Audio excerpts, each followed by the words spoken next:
here with Nicole, and her presentation or her research was on queering pop culture. Hi, Nicole. Hi, Carrie. So, my first question for you is what characters in pop culture did you explore in your research? So this kind of project gave me the freedom, I guess, to look into really broadly just a lot of different things that I'm interested in. Um, so in this project, I looked quite a bit at NBC's Hannibal, and I guess the titular character Hannibal is always a mystery within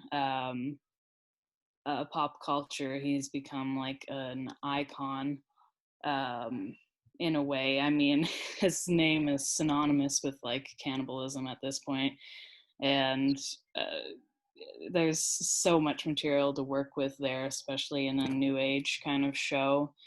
I looked a lot at zombie media and kind of the genre of like the bromance, which I found through this research is really more than just like um, a kind of uh, type of relationship within a show. Like I found out that this is like a whole genre. There's like films dedicated to like the bromantic comedy, Yeah, which was that makes just sense. very interesting to figure out. I also looked a lot at, I wanted to talk about how fans interact with media as well. And there's really no greater fandom, I guess, to look at that lens with than Star Trek, since it's something that's been around for so long. And with Kirk slash Spock being like one of the first real ships, which is like people wishing a relationship between these two characters, um, writing uh, fanfic about it, etc. Um, there's obviously a lot of material on that as well. Okay, awesome. So your project was really broad, but with a focus on pop culture, how does homonormativity manifest itself within pop culture? It's really interesting because homonormativity and heteronormativity kind of go hand in hand, but homonormativity really isn't something that we um, look at when in society. A lot of times we look at any gay representation as good gay representation because there's so Mm, little of it. hmm. Um, but obviously, some uh, is more queer than others. Obviously, all gay representation is gay, but there's very few in at least modern pop culture that is actually queer. Mm, So again, and for homonormativity, a lot of things came up with Hannibal again, the NBC television series. Um, really, that series is just like a slap to the face of like this modern consumerist like safe and um, child friendly kind of homonormativity. It's mm, not only about queer people killing and eating people, it which is obviously the furthest thing from what you want to be like, you know, safe and like marketable gay representation. hmm. But it's also just rejecting heteronormativity at every, you know, standpoint. Like any straight couple or anything in this series is um, ends in folly, or any kind of queer representation that is homonormative is also just going to end poorly. Hmm. Um, any kind of recreation of this nuclear family, it never ends well. It was just really interesting to look at, especially one of the shows that I really enjoy. In a way, that sounds kind of refreshing to Yeah. have queer representation that is, not safe for children or not safe for, not a good candidate, shall I say, for the acceptance or tolerance of like queer people, which is something we want to move past anyways, right?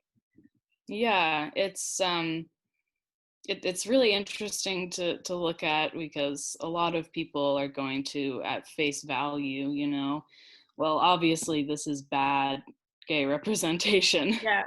But on the other hand, it is against all of these like societal structures and negative kind of connotations that we would uh, support.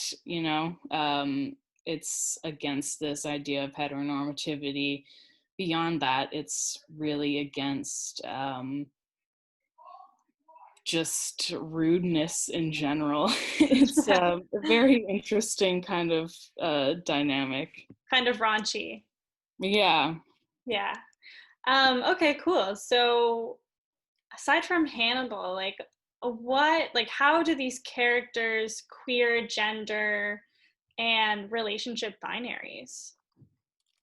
So, what I found was really interesting in doing this project was especially looking at these kind of relational aspects. And there's, again, when we're looking at things like the need for gay representation, there's always this, oh, is it queer baiting? Is it real Hmm. representation? Is it good representation? Yeah. There's all these questions that arise, and all of this really boils down to these binaries between the homosocial and the homoerotic.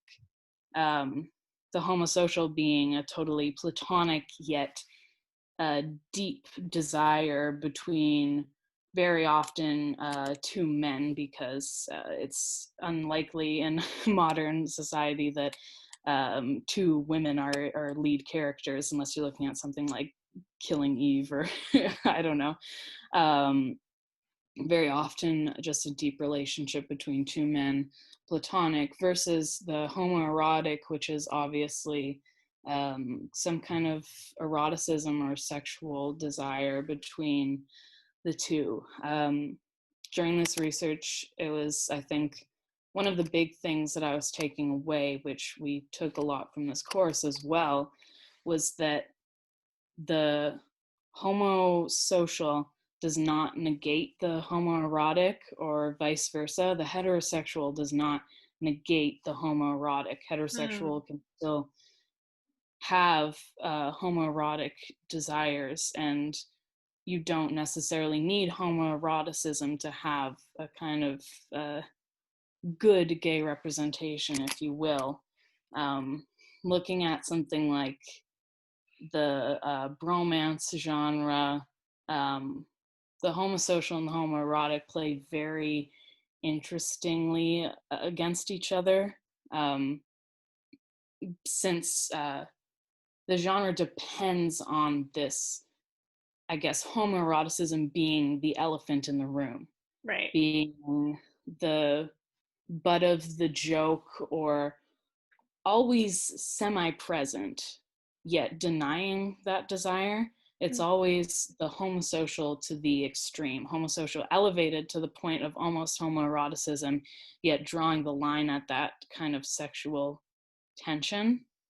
And all of this, it goes back again to homonormativity, heteronormativity, because they are drawing the line at that eroticism for a particular purpose. It's to make straight audiences feel comfortable. It's Right. There was a quote about the film I Love You Man, which is kind of the epitome of the bromance.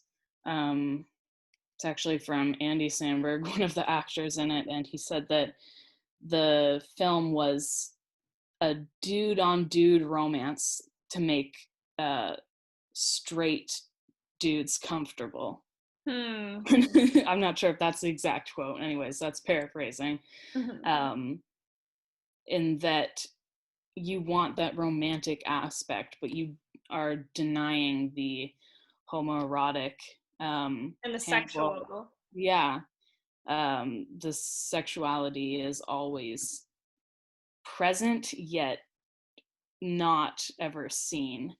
And Hannibal does something interesting with this dynamic as well, whereas the homosexuality between the bond of Hannibal and Will is clearly emphasized. They have a deep bond and a need to be seen by one another.